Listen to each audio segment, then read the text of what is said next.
My husband told me, "Your cancer diagnosis disgusts me. Stop talking about it." So I never mentioned it again. What happened next destroyed him. I'd been feeling sick for months before the doctors finally found the tumor. So when I got the diagnosis, I thought my husband Marcus would be scared like I was. But he never seemed interested in hearing about my appointments or treatment options. And when I mentioned starting chemotherapy over breakfast, he slammed his coffee mug down so hard it shattered. "Stop talking about depressing medical shit while I'm eating," he yelled. "I'm so sick of hearing about your cancer. You've become a burden and all you talk about is being sick. Just stop talking about it completely." I stared at him in shock. 12 years of marriage and this was his response to me possibly dying. I carefully set down my toast and said quietly, "Okay, I won't mention the cancer again." Marcus looked relieved and went back to his phone like nothing had happened. When I started going to chemotherapy appointments alone, Marcus initially enjoyed having the house to himself. But after the first week, he started texting constantly asking where I was. When I just replied appointment without elaborating, his messages became frantic. "What appointment? Talk to me. What's going on?" But I didn't because he specifically asked me not to. Our neighbors noticed me getting thinner and losing my hair and started asking Marcus if everything was okay. He had to keep making vague excuses about stress and diet changes. Soon, everyone on our street was whispering about Marcus doing nothing while his wife was clearly sick. By week 3, Marcus was showing up at my oncologist's office. "Just tell me what's happening," he'd plead in the parking lot. "I need to know about your health." The receptionist would tell him I was with the doctor and couldn't discuss my condition. My sister threw me a small gathering at her house to shave my head before the chemo made it fall out in clumps. Marcus's own mother was there and asked why Marcus wasn't. When my sister explained what he'd said about my diagnosis disgusting him, his mother went pale and immediately left to confront her son. Marcus's boss's wife was at the gathering too since she'd gone through breast cancer the year before. She asked where Marcus was, and when she heard the story, she told her husband that same night. Marcus's boss called him into the office the next day, asking what kind of man abandons his wife during cancer treatment. Marcus had to sit through a meeting about the company's values while everyone stared at him. The gathering gifts included a care package from Marcus's own mother, who'd found out about the event from my sister instead of her son. Marcus had been calling me daily by then, leaving desperate voicemails. "Please just give me updates about treatment. I'm sorry, okay? I didn't mean it like that. Tell me about the appointments, the prognosis, anything." His mother confronted Marcus at Sunday dinner, crying about how she'd raised him better than this. His siblings told him they were ashamed to call him their brother. His father actually removed him as executor of his will that same day. When I collapsed during my 3rd chemo session and was hospitalized for severe dehydration, the hospital called Marcus as my emergency contact. He burst into my room shaking and pale. "Why didn't you tell me it was this serious? You could have died." I simply looked at him and said nothing about my condition. He grabbed my hand with tears in his eyes. "Please, I'm begging you. Talk to me about what's happening." I turned away without responding. The nurses had heard what he said and were glaring at him from the doorway. HR at his company called him in, asking if he needed time off for his wife's medical crisis that apparently everyone except him knew about. The hospitalization meant I needed help at home, which Marcus discovered when he came back to find a home health aide in our bedroom. He stood frozen in the doorway staring at the IV pole and medical equipment. "What is all this? How bad is it? Is the cancer spreading?" When I just nodded toward the aide to explain, he punched the wall and screamed, "Tell me about the cancer." I take it back, okay? The home health aide reported the wall punch to her supervisor. The delivery company that brought the hospital bed told all our neighbors about the poor cancer patient whose husband was never around to help. People started leaving notes on his car about what a terrible person he was. My sister posted updates on Facebook that went viral in our community because she wrote about being my only support system since my husband finds cancer disgusting. Marcus created multiple fake accounts trying to comment, "That's not the whole story, she won't talk to me, I apologized." His best friend from college publicly commented that he regretted ever knowing such a pathetic excuse for a husband. My brother became my medical power of attorney and attended every oncology appointment with me while taking detailed notes. Marcus followed us to one appointment and stood in the parking lot with flowers, but I walked past him in complete silence. When my oncologist told me the tumor had shrunk enough for surgery, I scheduled it without telling Marcus. He only found out when our doorbell camera sent him a notification of my sister arriving with balloons that said, "Surgery success." He called me frantically, and I answered on speaker while still groggy from anesthesia. "Why didn't you tell me you were having surgery today?" he screamed. I calmly replied, "You said stop talking about the cancer, so I did." The nurses in recovery all gasped, and one whispered, "What kind of monster says that to his sick wife?" Marcus rushed to the hospital but had to walk past medical staff who'd heard everything, all of them glaring with pure disgust. When he burst into my recovery room, he wasn't apologetic anymore. He was calculating and cold. He pulled out his phone and showed me a recording from that morning when I was half-conscious from pre-op medication. "Good thing I have you on tape," he said with a smile I'd never seen before, "saying you deliberately kept me from major medical decisions. My lawyer says that's grounds for legal separation with me keeping the house since you've made it impossible for me to fulfill my marital duties." I stared at him in horror as he smiled for the first time in months. "Now," he said coldly, "let's discuss how you're going to explain to a judge why you isolated me from your medical care." I looked down at the surgical drain hanging from my side, the bandages covering my chest, and realized he'd been planning this. My whole body went cold staring at his satisfied face while my sister grabbed my hand. The nurse who'd been checking my vitals froze, and another reached for the call button immediately. Marcus's lawyer walked in carrying a briefcase and placed papers on my hospital tray. He said these were separation papers and that I had 7 days to respond before the hearing where they'd prove I'd deliberately pushed Marcus away. My hands shook as I looked at papers claiming I'd been mentally unstable and refused reasonable support from my loving husband. Marcus stood there recording everything on his phone while his lawyer explained how my refusal to communicate proved I wasn't capable of making sound decisions. My sister grabbed her phone and started frantically texting someone. My brother appeared in the doorway and physically blocked Marcus from getting closer to my bed. The nurse who'd hit the call button told Marcus he needed to leave immediately because I was post-surgical and needed rest. Marcus's lawyer said they had every right to be there, but 2 security guards arrived and escorted them both out. Marcus pointed at me as they removed him and said, "This isn't over. See you in court." My sister's call connected and she put it on speaker. It was her friend from law school who specialized in family law.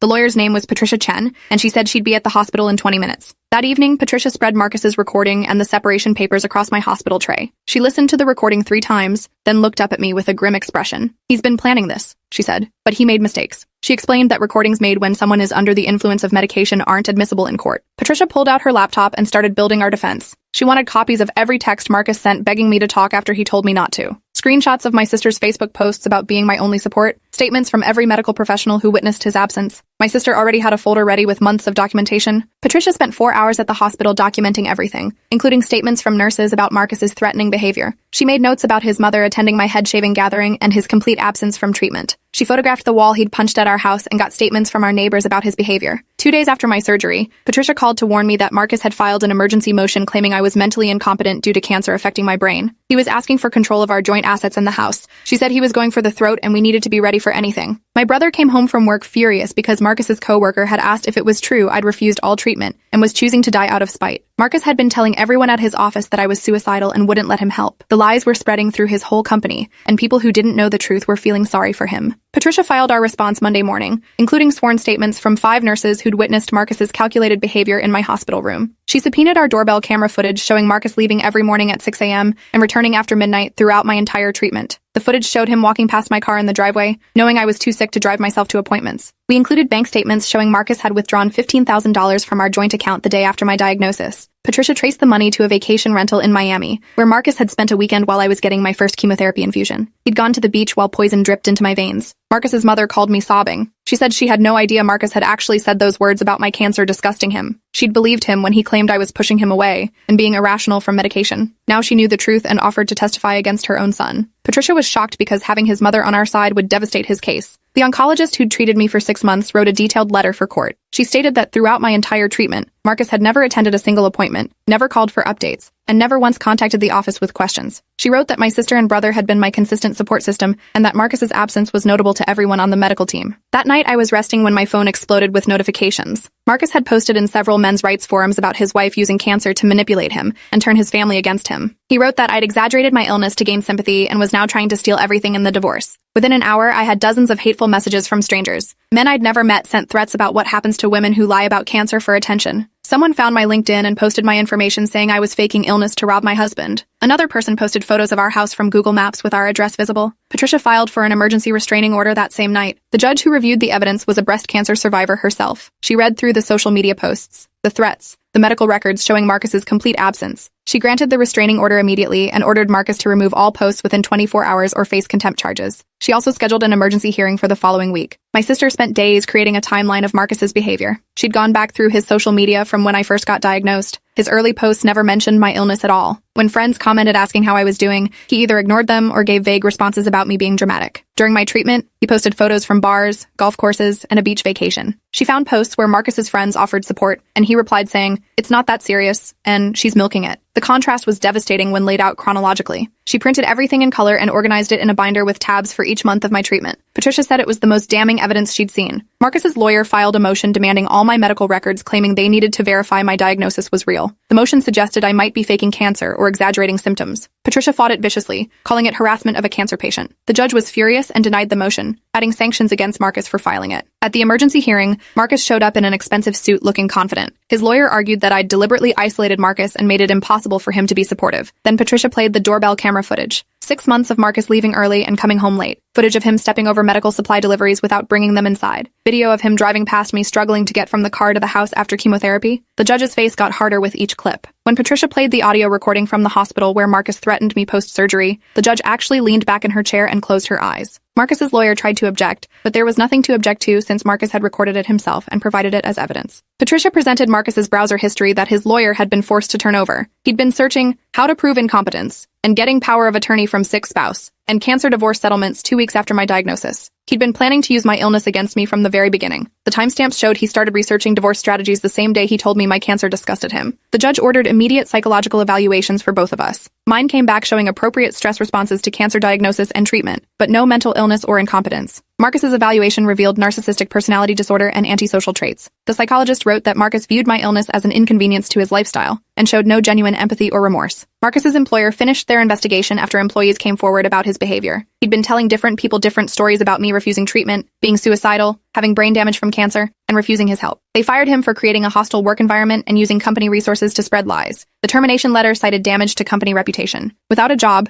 Marcus couldn't pay his lawyer. The lawyer filed a motion to withdraw from the case, but the judge denied it, saying Marcus had created this situation himself. The lawyer had to continue working without payment, and you could see him getting more frustrated at each hearing as Marcus kept making things worse. Marcus's father called Patricia's office and asked to testify. He said he wanted everyone to know what kind of son he'd raised, and that he was ashamed. At the next hearing, he took the stand and described Sunday dinner where he'd asked Marcus about my treatment. Marcus had laughed and said I was being dramatic about normal side effects and that I was trying to get attention. His father said he knew in that moment he'd failed as a parent. The Guardian ad litem who investigated our situation spent a week reviewing evidence. Her report stated that Marcus had shown shocking callousness toward his spouse's life-threatening illness and recommended I receive the house, majority of assets, and permanent restraining order. She wrote that Marcus's behavior suggested he'd been hoping I would die so he could avoid divorce and keep everything. That last line made the courtroom go completely silent when Patricia read it aloud. Marcus jumped up shouting that she couldn't say that, but the judge banged her gavel and told him to sit down. His own lawyer looked disgusted and whispered something harsh to Marcus that made him turn red. Marcus's co-worker from his new job contacted Patricia with evidence we didn't even know existed. He'd overheard Marcus on the phone talking about waiting it out because cancer kills people anyway, and better than getting divorced. The coworker had recorded the conversation and sent it to us. Patricia played it in court, and Marcus's lawyer actually dropped his pen. The judge took a recess and came back 20 minutes later. She said in 30 years on the bench, she'd never seen such calculated cruelty. She granted me the house, 75% of marital assets, my car, and permanent restraining order. Marcus was ordered to pay my medical bills and legal fees. She said any attempt to contact me would result in immediate arrest. Marcus stood up screaming that I'd manipulated everyone, that I'd played the cancer card, that this was all a performance. The judge held him in contempt and added 30 days in jail. 2 bailiffs had to drag him out while he screamed about the system being rigged against men. His lawyer grabbed his briefcase and walked out without looking back. 6 months later, I'd finished treatment and been declared cancer-free. My hair was growing back in soft curls. I'd started a support group for people dealing with illness and unsupportive partners. Marcus sent letters from jail that I forwarded to Patricia unopened. He violated the restraining order when he got out and went right back to jail. His mother visits me sometimes and apologizes for raising someone capable of such cruelty. I tell her it's not her fault because some people just show you who they really are when you need them most. She set up a trust fund for my future medical care using money from Marcus's inheritance that she'd promised him. She wrote him out of everything. 2 years later,